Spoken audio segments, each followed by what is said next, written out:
y bienvenidas a un nuevo episodio de Sintonía Mercantil. El día de hoy abordaremos un tema de gran relevancia para el derecho mercantil contemporáneo: la frontera entre la estrategia competitiva agresiva y la competencia desleal. Un terreno donde lo legal, lo ético y lo estratégico se entremezclan con intensidad y que resulta clave tanto para operadores jurídicos como para agentes del mercado. El día de hoy nos encontramos con Enzo Gómez Rojas.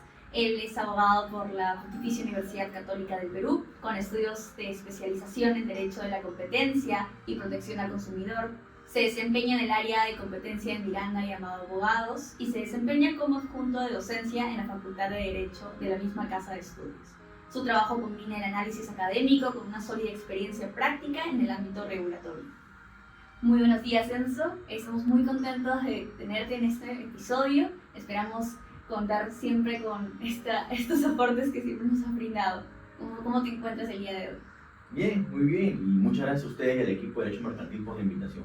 Feliz de estar aquí. Muchas gracias. Y bueno, ahora comenzando un poco este episodio, en un contexto de creciente dinamismo comercial, la línea entre una estrategia competitiva, intensa y una práctica desleal puede volverse bastante difusa. Por ello es fundamental discutir cómo el derecho peruano aborda esta frontera, especialmente ante fenómenos como la automatización de la persuasión comercial o el uso de tecnologías cada vez más sofisticadas. En ese sentido, antes de empezar de fondo en este episodio, resulta esencial que nuestros oyentes conozcan ciertos conceptos que van a ir siendo desarrollados a lo largo de este episodio.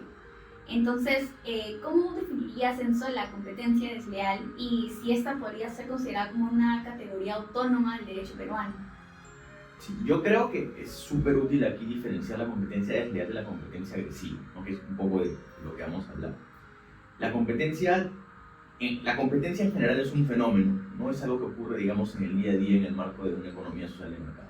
Cuando alguien quiere comprar algo, un producto o servicio, digamos, en nuestra forma de organizar la sociedad, entendemos que es generalmente el sector privado, es el mercado el que tiene que proveer ese tipo de cosas, ¿no? Y hay siempre varios agentes que naturalmente van a competir por pugnar y conseguir la preferencia del consumidor. Pues, esa interacción así en corto entre la oferta y la demanda es el fenómeno competitivo, ¿no? Y es algo, digamos, que es positivo para todos, sobre todo para los consumidores, ¿no? Porque nos permite a largo plazo tener mejores bienes y servicios a un menor precio y a mayor calidad.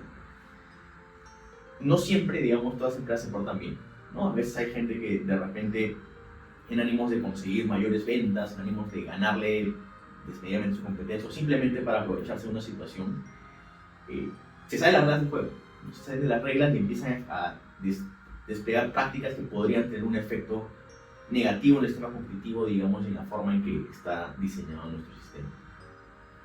Es por eso que en el Perú tenemos normas de competencia desleal, que son básicamente leyes que tienen que ver mucho con el control de las conductas del mercado desde el punto de vista de la buena fe comercial.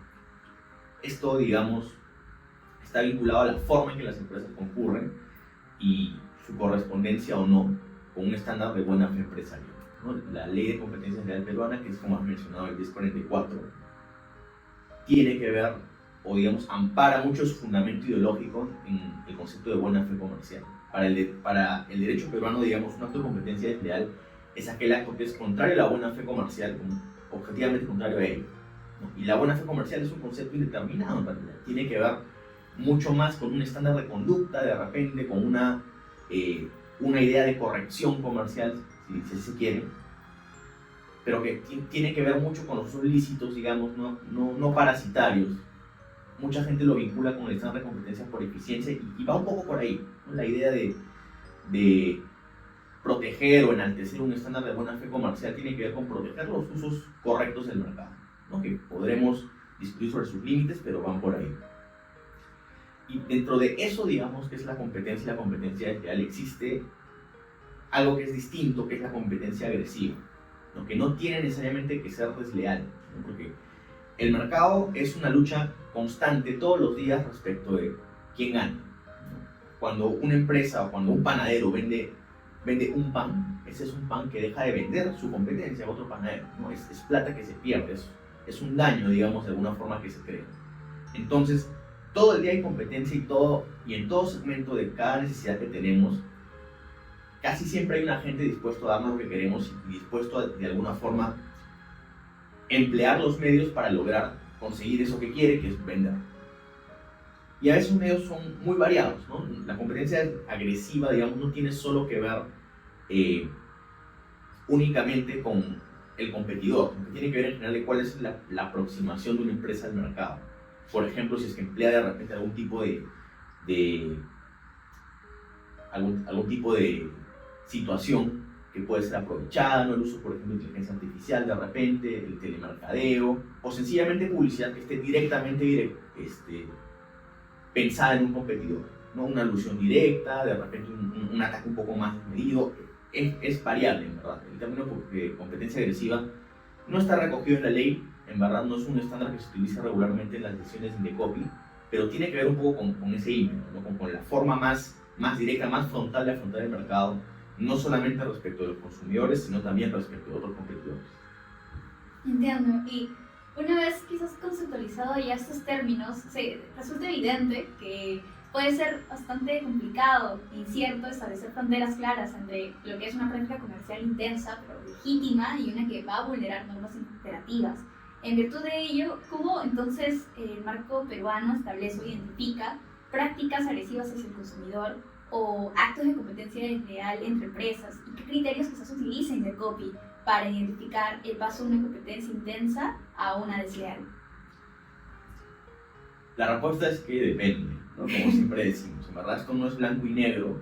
En principio competir es lícito y tiene todo el sentido del mundo que tú compitas fuerte, que tú, digamos, generes una estrategia comercial dirigida a ganar mayor participación de mercado en el menor tiempo posible. O sea, tiene sentido, así funciona la lógica del sistema. Y, digamos, las prácticas agresivas en realidad tienden a ser evaluadas mucho caso por caso y tienen que ser también mucho evaluadas en función a la necesidad del público. ¿Por qué? Porque esto se puede ver tanto como te comentaba desde el punto de vista de protección al consumidor y desde el punto de vista de competencia desleal. En competencia desleal tú proteges el sistema competitivo en sí mismo. Hay nuevamente una cierta corrección comercial, un estándar de buena fe que se tiene que cumplir, y cuando una empresa lo rompe, la consecuencia es que te pueden denunciar y que Indecopi, vamos de repente a comentar después, pero que la respuesta es multa. No te portas mal, el Estado te sanciona. En consumidor es muy similar, te portas mal, el Estado te sanciona, pero el fundamento es distinto, ¿no? Ya no estoy protegiendo, digamos, el sistema competitivo en general, y no estoy aquí bajo una lógica de trabajar bajo un estándar de buena fe, ¿no? Que se manifieste en una forma lícita o ilícita de competir, sino que estoy analizando la relación ya desde el punto de vista más diádico, si quieres, es decir, desde el punto de vista del consumidor, ¿no? Desde el usuario final, desde el destinatario último de los bienes o servicios, y cómo es que lo que yo hago en el mercado afecta o no a este destinatario final, ¿no? Es, digamos, una discusión de repente un poco más pequeña, pero también puede haber casos muy grandes sobre ese punto. Entonces, depende, como te comentaba. En el marco de consumidor, por ejemplo, las normas de protección al consumidor tienen prohibiciones específicas respecto a métodos comerciales agresivos o coercitivos, ¿no? Que, digamos, son métodos que de alguna forma lesionan o limitan el derecho o las posibilidades de las personas de elegir, ¿no? De tomar sus propias decisiones. Un ejemplo bien reciente y que se ha puesto muy de moda es el tema de los call centers y la ley anti-spam, ¿no? Que, digamos, podríamos caracterizarlo como una forma de competir que podría ser agresiva. Las empresas contratan muchos call centers porque depende del telemercadeo, porque el telemercadeo funciona, y a veces, digamos, un sector del Congreso y un sector de la opinión pública también ha considerado que esto es una práctica que no consideran adecuada, ¿no? Y ha habido todo un proceso, se ha promovido una ley y muy recientemente se ha publicado la ley anti-spam, que cambia el código y que incorpora ahora estas modificaciones que prácticamente prohíben el primer contacto, ¿no? Ahora en el Perú, digamos, ya no puedes llamar para preguntar si te pueden dar publicidad directamente, sino que por lo menos de la impresión general de la ley es que ahora es el consumidor quien por iniciativa propia debería contactar para pedir la publicidad. Entonces, a lo que iba es, cuando pasan este tipo de cosas agresivas, lo que generalmente ocurre es que la sociedad y el Estado peruano pueden responder a partir de las normas de protección al consumidor, ¿no? Con un método comercial agresivo, que es la historia de lo que pasó con los call centers y la ley anti-spam, o también se puede recurrir a normas de competencia desleal, ¿no? Nuevamente bajo un estándar de buena fe comercial, pensando en el proceso competitivo, y las consecuencias son, digamos, en corto multas más grandes. Es muy difícil hablar de un criterio para marcar la pauta de la competencia agresiva y desleal, porque nuevamente la competencia agresiva en sí misma no es mala, y finalmente lo que le importa, si es que lo vemos desde el punto de vista de la norma de competencia desleal, es finalmente si es que se rompe o no se estándar de corrección comercial, ¿no? Si es que existe o no una vulneración de la buena fe objetiva y de repente algo que distorsione indebidamente el proceso competitivo. Creo que va un poco más por ahí, o sea, tiene que ver con qué tanto se adecua la conducta o no a ese estándar, y como nuevamente es un concepto determinado y tiene que ver muchas veces también con casos ya muy específicos de lo que ocurre en la realidad. En verdad, no me animaría a decir que lo que tiene que ver unívoco, ¿no? Sí hay como que definiciones más o menos que lo llevan por este tema de la eficiencia económica, pero va a depender mucho del momento y del lugar, para ser súper sincero. Y cuando se analizan estos casos en específico, ¿cómo se considera la intención y el impacto de ese tipo de conductas? Bueno, en principio, por ejemplo, en desleal, en sede de competencia desleal, la intención no es tan relevante. De hecho, la ley te dice que la intencionalidad no es un requisito, digamos, para ponernos a discutir la licitud del acto. Porque, nuevamente, son infracciones administrativas, ¿no? La lógica detrás de todo es que has portado mal, vamos a evaluar, digamos, qué condiciones se han dado a los actos que están denunciando, y la respuesta va a ser que el Estado pero no va a poner orden, ¿no? Va a defender el orden público económico, digamos, con una multa grande o pequeña. Entonces, más que la intención, tiene que ver con el impacto, y el impacto muchas veces se mide, en la realidad se mide en procedimientos administrativos, nuevamente todo anti-indecopio, ¿no? Lo que va a ocurrir es que dependiendo, por ejemplo, del tipo de conducta analizada, pensemos en las llamadas, pensemos de repente en una campaña de publicidad súper agresiva dirigida a un competidor con ánimos de denigrarlo de repente o de compararnos indebidamente con él. Lo que va a ocurrir es que el Indecopi va primero a verificar la conducta, que es lo más importante, o sea, garantizar que lo que se dice que ha ocurrido efectivamente, y al momento de hacer el cálculo de la multa, entre varios factores que tiene que considerar la autoridad, porque las multas no pueden ser arbitrarias, ¿no? Sino que deben seguir un sistema de cálculo más o menos trazable que nos permita llegar a una sanción que desincentive la conducta, pero que también sea razonable. Entonces, es probable que en ese momento del cálculo se consideren cosas como la afectación, de repente el impacto, la cantidad de personas afectadas. Por ejemplo, el Decreto Supremo de Indecopi del 2021, que regula el sistema de las multas, tiene escalas muy claras respecto a qué ocurre cuando, por ejemplo, una infracción a normas del consumidor afecta la salud de la gente, ¿no? Tiene que ver con discriminación. Ese tipo de cosas, digamos, varían el quantum de la multa final. Entonces, medir el impacto de esas conductas, nuevamente, no es que Indecopi esté obligado a hacer un estudio de mercado cada vez que pasa algo y verificar absolutamente qué ocurrió en el mercado, ¿no? Pero, sin embargo, la discusión de impacto es bien importante también, porque a pesar de que no se requiere un resultado específico, por lo menos en desleal, y en consumidor, digamos, podría no verificarse también, finalmente sí es relevante para efectos del remedio, de la multa, eventualmente de la sanción que se imponga, porque no siempre amerita una multa, de repente amerita una amonestación o algo menos inclusive, y será en ese punto el que se discutirá, ¿no? Pero ese es un tema variado. Y muchas gracias por estos aportes y en general sobre la interpretación normativa. Sabemos que siempre hay un dinamismo constante que pues, permite perfilar continuamente el sentido práctico de la norma en sí misma. Y nos gustaría consultarles si ha evolucionado la jurisprudencia administrativa en este punto, si es que existe una línea interpretativa estable o más bien oscilaciones. Lo voy a decir no, pero depende. Lo que ocurre es que en el Perú nuestro agente de competencia, ¿no? la institución a la que recurrimos generalmente para ver la mayoría de estos temas es Indecopi. Indecopi tiene una forma de organizarse bien particular, ¿no? Divide sus órganos ejecutivos en los órganos, digamos, resolutivos, ¿no? Dentro de la estructura interna de la entidad.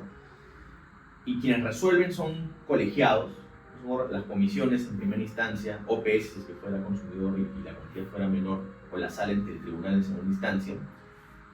Y digamos, las comisiones están generalmente, no es el caso de todos los casos, pero generalmente están conformadas por funcionarios a tiempo parcial.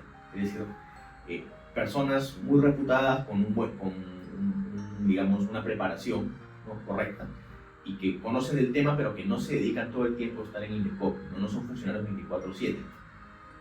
Los comisionados además tienen un tiempo de vigencia de su mandato, ¿no? Me parece que no pueden repetir tantas veces la participación. Y, en sencillo, son comisionados administrativos de una comisión especial, especializados en el tema, pero finalmente van cambiando con el tiempo. y dependen además de su órgano de apoyo, que generalmente es una secretaría técnica. Entonces, lo que ocurre, que es nuestro diseño institucional nuevamente, y que se sustenta o se justifica en la necesidad de traer mejor talento a la autoridad, y que la gente, digamos, que de repente no ve tan atractivo un sueldo del sector público, participe igual en las comisiones con algo a tiempo parcial. Esa es, digamos, la lógica detrás. Pero lo cierto es que, digamos, los resultados cambian. Los resultados cambian también, los miembros de la comisión cambian con el tiempo. No es como un juez, por ejemplo, que está toda su vida siendo juez hasta que se muere, ¿no? Entonces tú puedes razonablemente inferir cuál va a ser su línea argumentativa. Indecopi ha tenido, no solo en estos temas, sino en varios aspectos, posiciones que a veces no son siempre congruentes. La autoridad nuevamente es muy eficiente y hay funcionarios muy capaces dentro, pero también mucho depende también de las personas que ingresan, ¿no? Y los resultados varían con el tiempo, no significa que eso esté mal, no solo que a veces el criterio y la forma de ver las cosas puede cambiar. El caso más notorio es el de la sala de producción al consumidor, que la sala cambia de criterio cada cierto tiempo, nuevamente dependiendo de los comisionados. Ha pasado con temas por ejemplo, el libro de reclamaciones, temas de cómo medir la responsabilidad de los gerentes generales, varía. Entonces, en verdad, si me preguntas si una línea estable, la respuesta es que no. Hay sí colegiados capacitados, hay gente experta que conoce su tema, pero hay escenarios en los cuales de repente la posición no es tan predecible. Y respecto a las consecuencias prácticas, justo antes comentabas un poco acerca de las amonestaciones o multas. Cuando una conducta empresarial es declarada como desleal, ¿qué consecuencias jurídicas enfrentan estas empresas en sí mismas respecto, por ejemplo, si solo hay sanciones económicas o también hay efectos reputacionales relevantes? Probablemente sí, ¿no? Indecopi tiene un área de prensa muy eficiente, para que lo que siempre está atenta a los casos importantes de todos sus resolutivos, ¿no? Sobre todo los que son mediáticos. Generalmente los de libre competencia, los que tienen que ver con situaciones muy grandes o que han tomado una notoriedad importante para la gente, ¿no? Y van a ver regularmente en sus redes sociales y varias leyes lo habilitan a hacer eso también, que Indecopi saca comunicados, saca resúmenes sucintos de ciertos casos, ¿no? Anuncia lo que ha hecho y la decisión. Entonces, si es un caso importante, es muy probable que Indecopi por lo menos se pregunte si vale la pena también hacerle difusión, ¿no? Porque finalmente es parte del enforcement de la norma, ¿no? Es parte, digamos, de promover el cumplimiento, que las empresas y los agentes sepan que portarse mal tiene consecuencias en algunos casos. Entonces, reputacional existe, sí, ciertas multas, y dependiendo también del contexto del caso podrían ser muy notorias, pero la más importante y de corto plazo es la económica, ¿no? Indecopi y la administración pública pueden básicamente en este tramo hacer dos cosas: te pueden imponer una multa o una medida correctiva, ¿no? Las multas es plata que el Estado peruano, digamos, te va a ordenar que pagues. En consumidor pueden llegar hasta 450 UIT, si la memoria no me falla, y creo que es hasta 700, pero es plata. Puede llegar a ser multas de millones de soles en algunos casos, y dependerá mucho nuevamente de cómo se calcule la multa. Y también una medida correctiva que tiene que ver ya no tanto con págame, ¿no? Para de alguna forma monetizar el costo de lo que has hecho, sino vas a llevar a cabo acciones con la finalidad de poder restituir de alguna forma la situación que existía previamente a que te hayas portado mal. No sé si es que de repente, si hubiera usado una campaña de publicidad muy agresiva, no sé, hubiera perjudicado un perjuicio, o de repente hubiera dado un producto defectuoso, o de repente hubiera generado una situación en el mercado que determine que la gente no pueda acceder a algo, o que se le da información errada, el Indecopi podría ordenarle, por ejemplo, informe al consumidor de esto, o ya es una campaña para concientizar a la gente de esto, incorpora un programa de cumplimiento. Las medidas correctivas son variadas, la ley en ambos frentes les permite a Indecopi cierta discrecionalidad sobre su contenido, ¿no? Pero la idea es que son órdenes con comportamientos de hacer o no hacer, haz algo ausente para corregir esta situación. ¿Y existen sectores del mercado más propensos a cruzar esta frontera entre lo que es agresivo y lo desleal? Yo no sé si más propensos, pero definitivamente hay sectores que son más sancionados. Pero ojo, esto no tiene nada que ver con satanizar un sector de la empresa, ¿no? Y decir que, digamos, estos siempre incumplen, porque en verdad todos somos seres humanos, todos somos personas el mercado se mueve muy rápido y a veces es complicado, debemos tener claridad siempre y todo el tiempo respecto de dónde estamos entre lo que es lícito o no.